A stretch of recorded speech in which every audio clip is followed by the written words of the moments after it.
What can I do in my community? How are the schools in my neighborhood? If my neighborhood is full of raging racists, maybe it's time to move, or maybe it's time to do a Ali Ali Awesome free to have 20 of my favorite cousins to come move in the neighborhood so that we at least have community and protection. Like that's how we're going to have to, for the next 4, 10, maybe 20, maybe 30, maybe we won't see the turn in our lifetime. I don't know. But I do know that day by day, we have a responsibility to not throw up our hands. So me not watching cable news or even immersing myself in these stories, because I don't trust the LA Times, I don't trust the Washington Post, I don't trust the New York Times, I don't trust any of these outlets, but I trust us and I trust history and I trust that we can somewhat get to a place of understanding. But I'm also going to, because I have the power to do that, again, to deputize people who live places to become reporters. Everybody can be a Darnella Frazier, a little girl who held up a phone while George Floyd was being choked to death. She was a little girl, you know, but had the courage to stand in the moment and make sure we got all 9 minutes and 26 seconds of this man's death. Everybody who lives somewhere, something's going on in your neighborhood. Maybe it's not that horrific. Maybe it's something good that we need to know. So now let's get busy. My mom got racially profiled when she was visiting a friend in Florida. And recently? I have a video about it on social media. So y'all who are listening, you can go on my Instagram, the Tyler Merritt Project, or on Facebook, Tyler Merritt Project.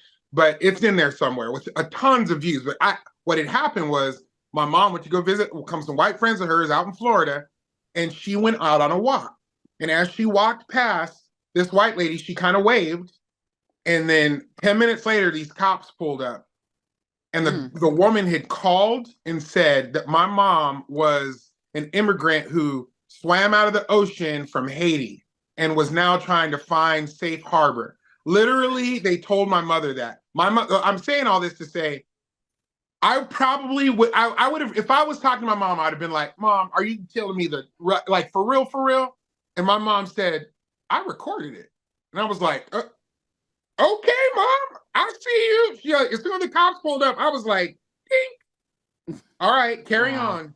Right. And so people so your mom was doxxed because that's because that lady had no proof or any that she came out the water. It made no sense. But the police officer was at least honest and being like, we had a complaint that maybe you had. I can't believe you even told her. But I got on social media and I was explaining to my followers, like, this is a scenario that happened. I put up a picture of the text that my mom sent me, and I said, I'm not going to tell you the name of the cop. I'm not going to tell you the name of the lady, because this post is not about that. I'm not trying to go ruin somebody's life right now. What I'm trying to tell you is every moment that somebody says we're fine, this is still happening, and this happened to my mama. In my video, I'm kind of upset because I'm like, you can racial profile me all you want. Like, come at me every single day. But you coming at my mom makes me feel all kinds of different about things. Like, it makes me outraged.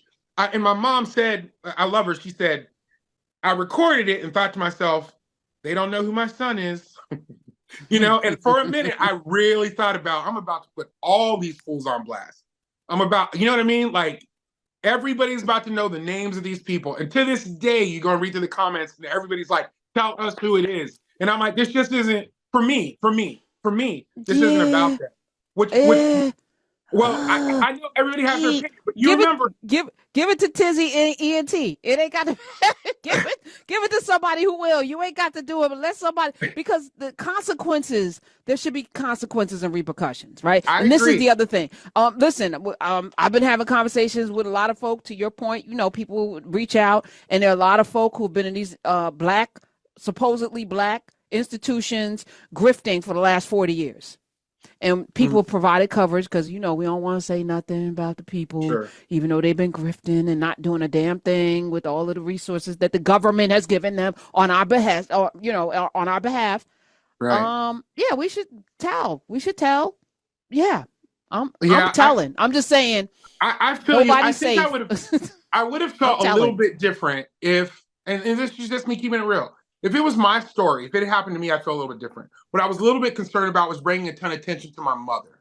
You know what I mean? Like, and that's what would have happened. Right. Because they would turn, because they're like rabid feral dogs.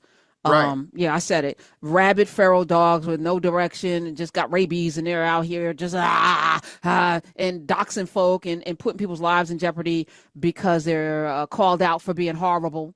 Like, what would possess you to do? Instead of, the lady waved at you, say hello, be neighborly. Aren't you a good Christian? My days are cooler, nights are warmer, and I put the blame on you. Time moves slow, but my heart beats faster. When these eyes are looking right at you, right at you. You give me something to believe in, just what I needed. You're the closest.